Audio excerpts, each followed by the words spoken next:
लहर के खौफ से मासूम साहिल बैठ जाएगा। लहर के खौफ से मासूम साहिल बैठ जाएगा। खबर ऐसी है जिसको सुन के ये दिल बैठ जाएगा। लहर के खौफ से मासूम साहिल बैठ जाएगा। खबर ऐसी है जिसको सुन के ये दिल बैठ जाएगा।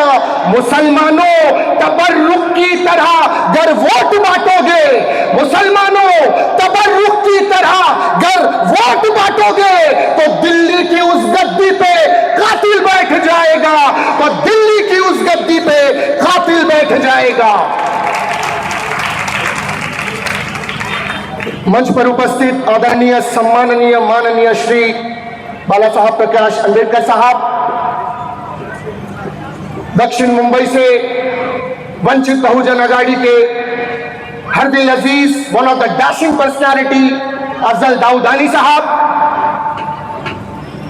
अकाबिर उलमाए किराम, पर्दे में रहकर सुनने वाली पर्दा नशी माओ बहनों, अजीज साथियों, प्यारे बच्चों, सबको मेरा प्यार भरा आदाब और सलाम। तबीयत इस बात की इजाजत तो नहीं दे रही थी कि आज यहां पर आऊं और आप लोगों से गुफ्तगू करूं, लेकिन यह अफजल दाऊदानी की मोहब्बत थी। दो बाटली ग्लूकोस और 4 इंजेक्शन लेने के बाद यहां पर आज खड़ा हूं। सुबह जब मैं अस्पताल में था,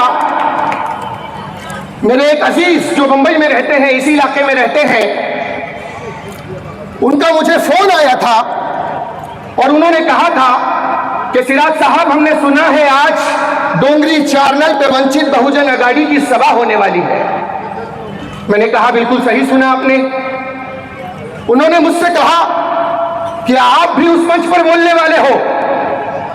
मैंने कहा कि अगर अल्लाह ने तौफीक दी, जिस्म ने इजाजत दी और बुजुर्गों की दुआ रही और वंचित बहुजन आघाड़ी के कार्यकर्ताओं की इजाजत मिली तो कुछ कहने का गुस्ताखी जरूर करूंगा।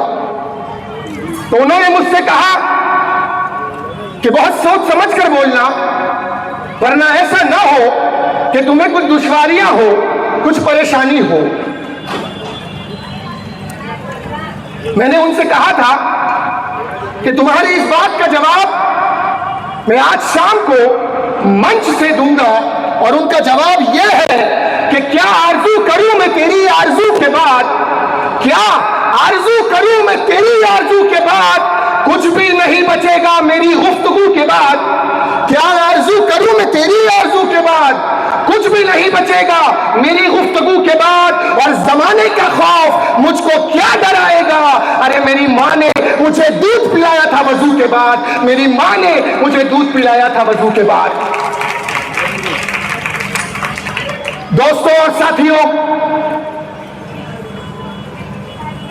आज इस मंच पर इस इरादे से खड़ा हूं कि कुछ सच्चाइयों से आपको आगाह करूं, कुछ बातों को आपको रूबरू करूं। और वो सच्चाइयां ये है कि आज सेक्युलरिज्म का ढोंग रचाने वाले और अकलियत पर जुल्म ढाने वालों का कहना है कि मुसलमानों की याददाश्त कमजोर हो चुकी है। वो समझते हैं कि हम पुरानी बातों को भूल चुके हैं। जो चालें उन लोगों ने हम लोगों के साथ चली थी, वही चाल वो आज फिर से दोहराने की बात करते हैं। लेकिन वो ये नहीं जानते कि गुजर गए हैं जो दिन, फिर न आएंगे हरगिज़ कि एक चाल फलक हर बरस नहीं चलती। आज तारीख के पन्नों ने मुसलमानों के जहन को इस तरह झिझोड़ के रख दिया है कि कोई भी मुसलमान ये बात मरते दम तक नहीं भूल सकता कि आज इस भारत देश के अंदर मुसलमानों को किस नजरिए से देखा जाता है। आजादी के 75 साल गुजर जाने के बाद इस देश का मुसलमान सर उठाकर चल नहीं सकता। जहां जाता है हुब्बुल वतनी का बार बार उस पर इल्जाम, वतन से मोहब्बत नहीं करता यह इल्जाम, मुसलमानों के चेहरे पे आतंकवाद की कालिक का इल्जाम, और इतना सारा इल्जाम लगाने के बाद भी ये बार बार हमसे कहते हैं कि मुसलमान इस देश से मोहब्बत नहीं करता, इस वतन से मोहब्बत नहीं करता, उसके सीने में भारत मां के लिए कोई मोहब्बत नहीं, उसके दिल में इस देश के लिए कोई मोहब्बत नहीं। लेकिन मैं उन फिरका परस्त पार्टियों से कहना चाहूंगा कि तुम तूने जो ये नफरत का बाजार सजाया है, तू ये कहता है मुसलमान पर आया है, यहां आ, सीना चीर के बताऊं देश का नक्शा।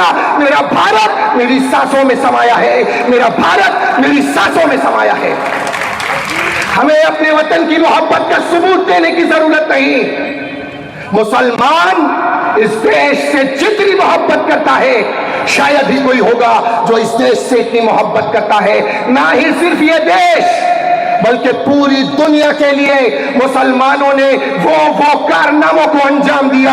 आप तारीख के पन्नों को पलट कर देखें, तारीख आपको शाहिद नजर आएगी, गवाही देते हुए नजर आएगी कि मुसलमानों ने इस दुनिया के लिए, इस देश के लिए क्या क्या किया।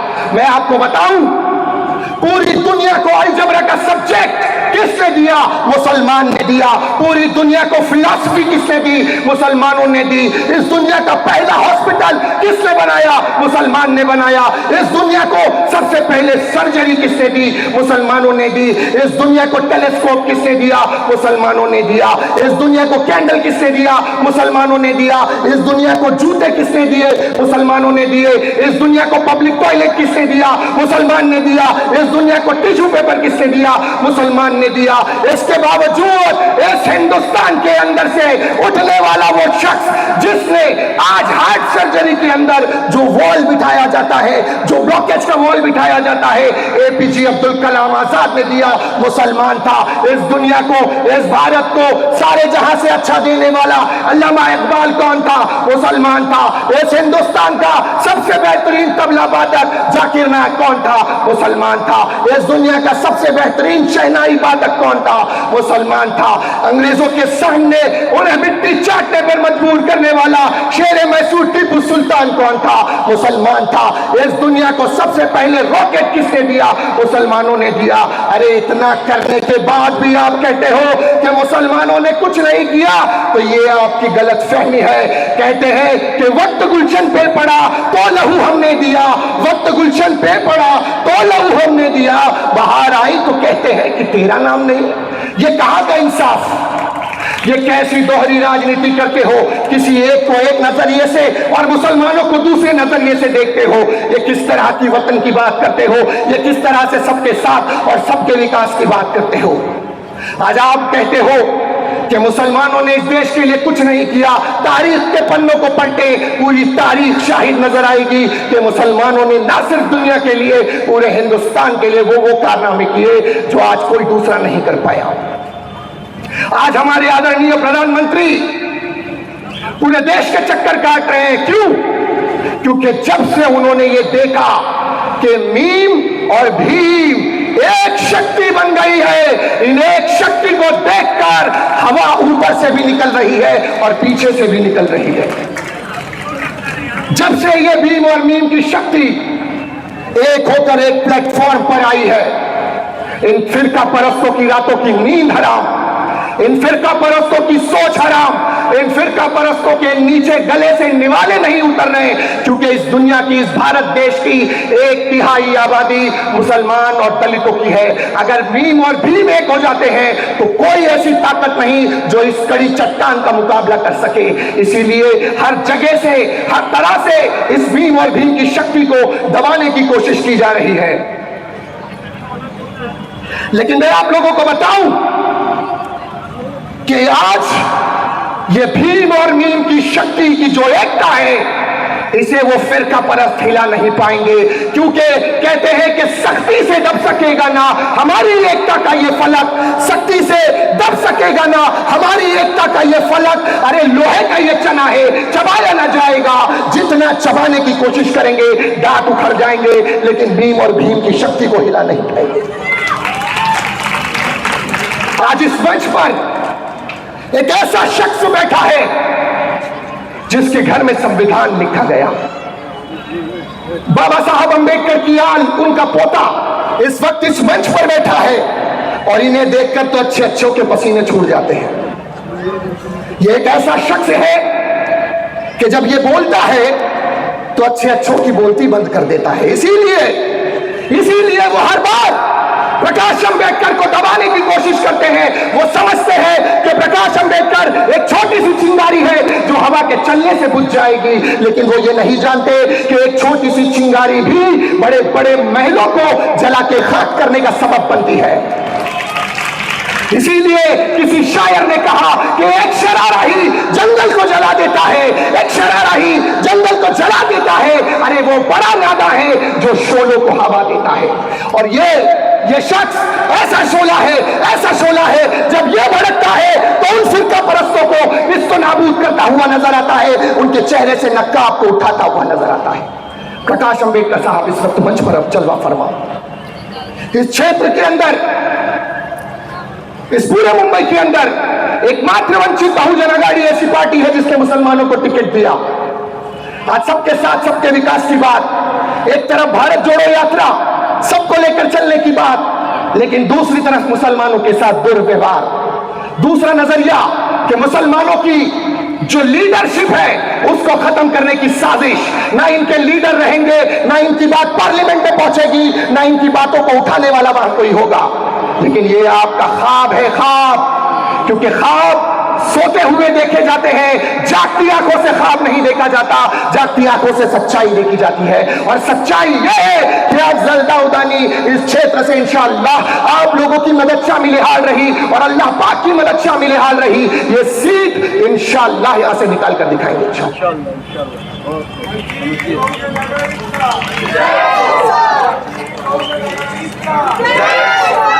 और आज जितनी मोहब्बत इस वतन से, इस वतन का मुसलमान करता है, हमारी कौम का बच्चा हो, बड़ा हो, बूढ़ा हो, हर एक इस मुल्क से इतनी मोहब्बत करता है कि मरने के बाद भी हवा और राख बनकर यहां वहां घूमता नहीं, बल्कि इसी मिट्टी में दफन होकर अपनी मोहब्बत का सबूत देता है।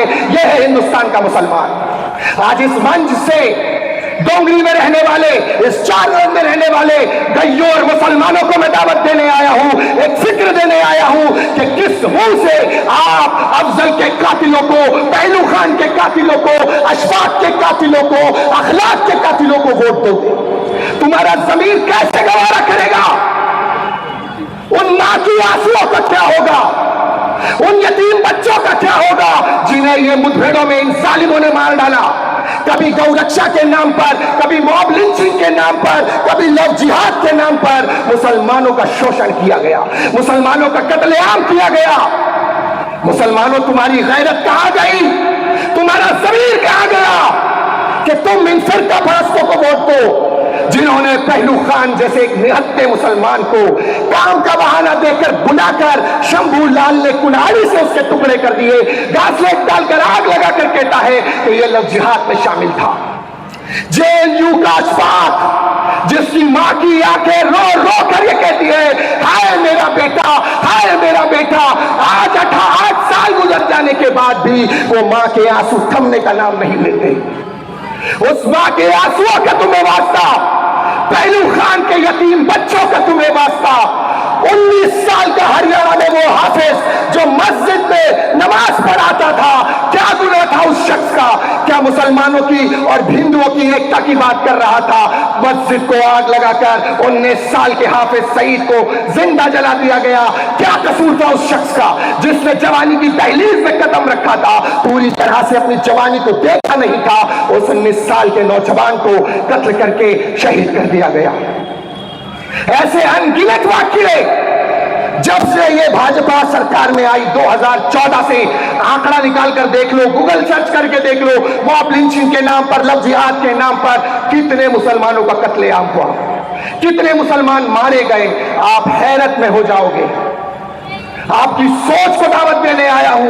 वोट देते समय, बटन दबाते समय एक बार उन बच्चों को याद कर लेना जिनके सर से बाप के साये उड़ गए, उन बहनों को याद कर लेना जिनके शौहर इस दुनिया से चले गए, उस मां की गोद को याद कर लेना जिसकी गोद उजड़ गई, उन भाइयों को याद कर लेना जिनके सर से बड़े भाई के साये उड़ गए, उन बहनों को याद कर लेना जिनके हाथों में कभी कोई राखी बांधा करता था। कैसे वोट दोगे? कैसे वोट दोगे इन कातिलों को?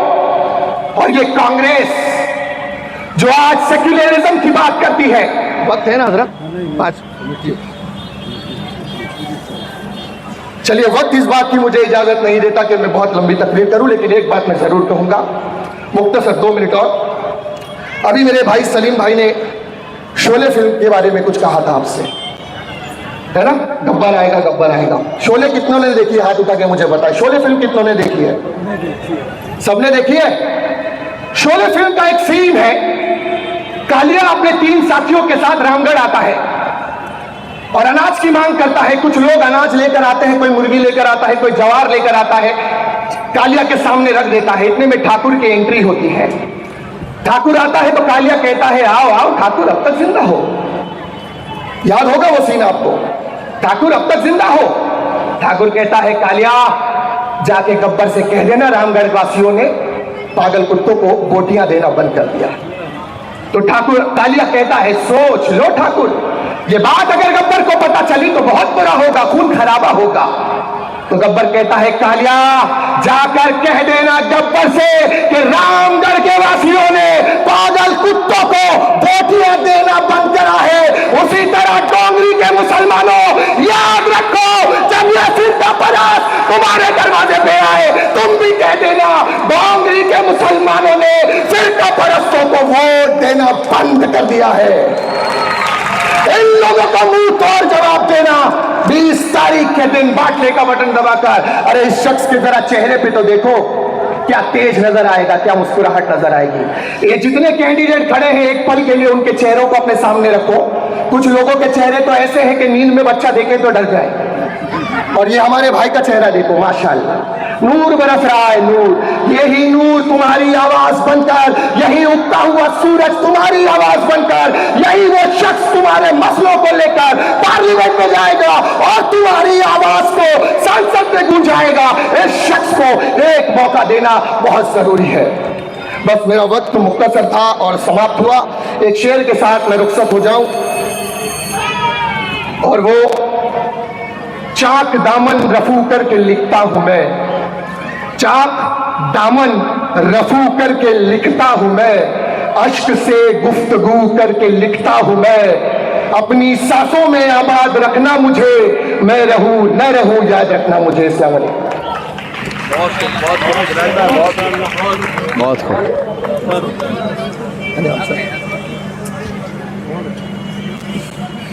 शेख साहब आपसे